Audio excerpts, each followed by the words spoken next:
زندگی بنانا بہت مشکل کام ہے اور برباد کرنا اس سے بھی مشکل کام ہے، کیونکہ اللہ تعالیٰ نے اس دنیا کے اندر انسان کے سسٹمز میں ایسے ڈائنامکس رکھے ہیں، ایسے پرسپیکٹیوز رکھے ہیں کہ وہ اسے خود برائی کی طرف، ڈسٹورشن کی طرف، تباہی کی طرف، کرپشن کی طرف، فساد کی طرف جانے سے روک لیتے ہیں۔ تو باطل کو یا فالسیفائڈ ورژن کو ایکسیپٹ کرنا اتنا مشکل کام نہیں ہے، حق کا گلا گھونٹنا بہت بڑی بات ہے۔ دس از ناٹ ایک ایکولیبریم سے، ایک بیلنس سے ہٹ کے، ایک توازن سے ہٹ کے، ایک توسط سے ہٹ کے، اس وضع سے ہٹ کے زندگی جینا یہ کوئی مشکل کام نہیں ہے اتنا، لیکن اس کے اوپر اس آواز کا گلا گھونٹنا، اس معصومیت کا گلا گھونٹنا جو اللہ نے انسان کے اندر رکھی ہے، یہ بہت بڑا کام ہے۔ اس لیے بننا کوئی بڑی بات نہیں ہے، بن جاتا ہے انسان، اس کی بھی اپنی شان ہے، اس کا بھی اپنا مقام ہے، لیکن برباد کرنا اپنے آپ کو، اس 50-60 سال کے ٹینیور کو، اس پورے ایک حسین سفر کو،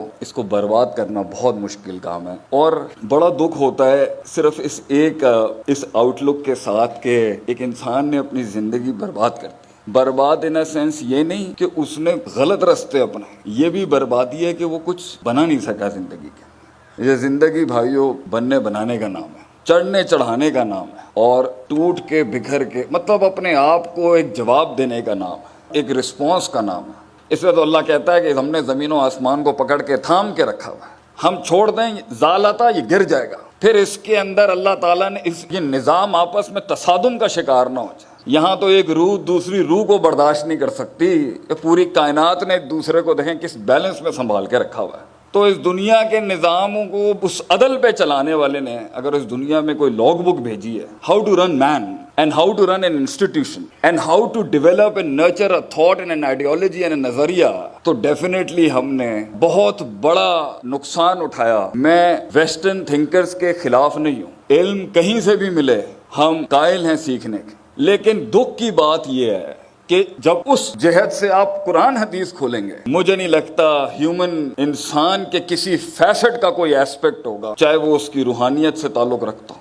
اس کی ایموشنل کوشنٹ سے تعلق رکھتا ہو، اس کے انٹلیکچوئل کوشنٹ سے تعلق رکھتا ہو، اس کی جو ہے وہ پرسیپشنل ایلیمنٹ سے تعلق رکھتا ہو، اس کا فزیولوجیکل جسمانی ایلیمنٹ سے تعلق رکھتا ہو، اس کا انفرادی ایلیمنٹ سے تعلق رکھتا ہو، یا اس کا اجتماعی کلیکٹیو ایلیمنٹ سے تعلق رکھتا ہو۔ کوئی ایسا پرسپیکٹیو نہیں ہے جس کی نہ کلیات اور جزیات پہ اللہ نے کہیں کمپرومائز کر دیا۔ تو جب ہم نے اس کو اس جہت سے دیکھنا شروع کیا تو ہم نے دیکھا سبحان اللہ یار کیا بات ہے۔ اس لیے مائیکل ہارٹ نے عیسیٰ علیہ السلام کو فرسٹ پوزیشن نہیں دی ٹاپ 100 موسٹ سکسیسفل مین کے اندر، نبی صلی اللہ علیہ وسلم کو دی۔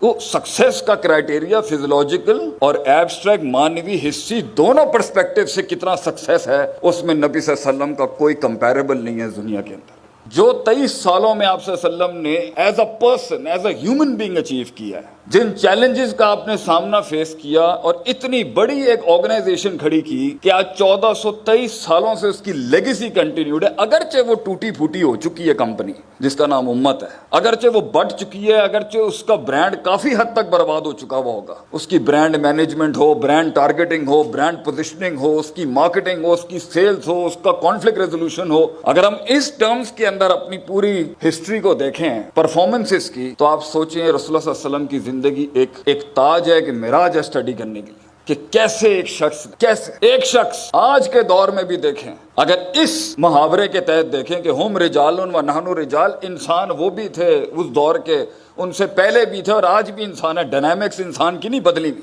کیسے کر گیا؟ ادھر ایک انسان اپنی آواز نہیں بیچ سکتا اگلے کو، کیسے آپ نے کیا کیا تھنکرز کریٹ کیے آپ صلی اللہ علیہ وسلم، کیسے ریفارمرز کریٹ کیا آپ نے، کیسی فرسٹ لائن آف ڈیفense ایکڈیمکس کی کھڑی کی آپ نے، علماء تیار کیا آپ نے، ان العلماء ورثۃ الانبیاء کے تحت۔ ایک ایرتھمیٹک گراؤنڈ پر نبی صلی اللہ علیہ وسلم کی زندگی کو آپ کو اینالائز کرنا پڑا ہوگا کہ کیا یہ صرف معجزاتی لحاظ سے سکسیسفل تھے، was it a super natural struggle, یا نبی صلی اللہ علیہ وسلم نے گراؤنڈز پہ کچھ کام کیے تھے یا نہیں، کیا ما تحت الفطرت ایگزرشنز تھیں یا نہیں، یا سارا ما فوق الفطرت اسی ایٹیٹیوڈ سے زندگی گزارنی ہے کہ ہمارے حالات، وہ تغیر جس کا ہم منتظر ہیں، کیا وہ رونے سے آئے گا؟ کیا وہ ان دکھوں میں ڈوبنے سے آئے گا؟ کیا وہ زمین پہ بکھرے اس مالا کی موتیوں کی طرح بکھرنے سے آئے گا؟ کیا وہ سسکنے سے آئے گا، تڑپنے سے آئے گا، یا اکیلے یاروں میں بیٹھ کے کمپلین باکس کر کے گلے کرنے سے آئے گا؟ وہ کیسے آئے گا؟ کیسے ایک شخص پہاڑ بنتا ہے، کیسے ایک کلی پھول بنتی ہے، کیسے ایک قطرہ ایک سمندر بن جاتا ہے، ایک عام سا شخص لوگوں میں گھومنے والا ایک آواز بن جاتا ہے، ایک احساس بن جاتا ہے؟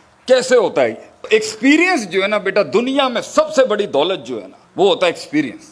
زندگی کے محل بنانے کے لیے، زندگی کی سلطنتیں بنانے کے لیے، اس بیج کو پیڑ بنانے کے لیے، اس کلی کو پھول بنانے کے لیے بھجن کتابی تھریٹکس ہوتی ہیں، مگر پریکٹیکل ایکسپیرینس کے بغیر علم کندن نہیں بن سکتا۔ علم اس معراج تک پہنچ نہیں سکتا، کانٹینٹ کے اندر وہ حسن آ ہی نہیں سکتا، وہ اسٹریٹجک کمانڈ مینجمنٹ آ ہی نہیں سکتی جب تک کہ ایکسپیرینس نہیں ہوگا، اور ایکسپیرینس کیے بغیر نہیں آتا۔ تو my question to the young guns over here is, کتابیں پڑھ کے کیسے فیصلہ کرو گے کہ یہ سولوشن پرووائڈنگ میرے پہ لگتی ہے؟ چاہے وہ کسی ویسٹرن تھنکر کی ہو، یا مڈ ویسٹ کی ہو، یا ایسٹرن تھنکر کی ہو، یا اسلامک تھنکر کی ہو، یا نان اسلامک تھنکر کی ہو، آپ کو کیسے پتا چلے گا کہ یہ فتویٰ میرے پہ اپلائی ہوتا ہے؟ کیونکہ لوگ یونیک ہوتے ہیں، منفرد ہوتے ہیں، ان میں ڈائیورسٹی ہوتی ہے، ان کے ڈائنامکس ڈیفرنٹ ہوتے ہیں، سائیکوپیتھیز ڈیفرنٹ ہوتی ہیں، نفسیات ڈیفرنٹ ہوتی ہیں، اپ برنگنگز ڈیفرنٹ ہوتی ہیں، غم ڈیفرنٹ ہوتا ہے، درد ڈیفرنٹ ہوتا ہے، کلیجہ ڈیفرنٹ ہوتا ہے۔ تو فتویٰ کیسے ایک ہو سکتا ہے؟ ایک لحاظ سے وہ ڈیفینٹ آرٹیکلز میکروز میں تو اپلائی کیے جا سکتے ہیں، لیکن جہاں پر کہانی اسپیسیفک ہوگی وہاں ہی پر تو اجتہاد کے اندر وہ زور لگے گا۔ جہاں کہانی اسپیسیفک ہوگی وہیں سولوشن پرووائڈنگ کے انجن کے اوپر تو پریشر بیٹھنا ہے، وہیں تو آر پی ایم تیز ہوں گے مائنڈ سیٹ کے۔ تو محض کتابیں پڑھنے سے بھائی جان، محض کتابیں پڑھنے سے کچھ نہیں آ سکتا، جلنا پڑتا ہے اس کے۔ اس لیے آپ کبھی اگر آپ نے زندگی سیکھنی ہو نا تو یہ فٹ پاتھ کے سگنلز پہ ان بچوں کے ساتھ بیٹھ کے وقت لگائیں، آپ یہ بتائیں گے زندگی کیا ہوتی ہے، کیونکہ وہ اسٹریٹ سمارٹ ہوتا ہے، وہ روز ہار اور جیت کا سامنا کر رہا ہوتا ہے، وہ روز سروائیول کی جنگ لڑ رہا ہوتا ہے، بقا کی جنگ جو ہوتا ہے وہ لڑ رہا ہوتا ہے، اس کے پاس تھریٹکس نام کی کوئی چیز نہیں ہوتی۔ تو دنیا کی سب سے مہنگی ترین چیز اگر کوئی ہے نا وہ ایکسپیرینس۔ اور اگر کسی بھی محل کے اندر آپ کو کوئی سینئر شخص یہ بات سکھائے، یا آپ کا کوئی کولیگ سکھائے، یا آپ کا کوئی جونیئر سکھائے آپ کو، ایک قوم جنہوں نے دنیا پہ راج کرنا ہوتا ہے وہ ایکسپیرینس، اور میرا پرسنل ورڈ جو میں یوز کرتا ہوں نا وہ لاگ فائلز اکٹھی کرتا ہے۔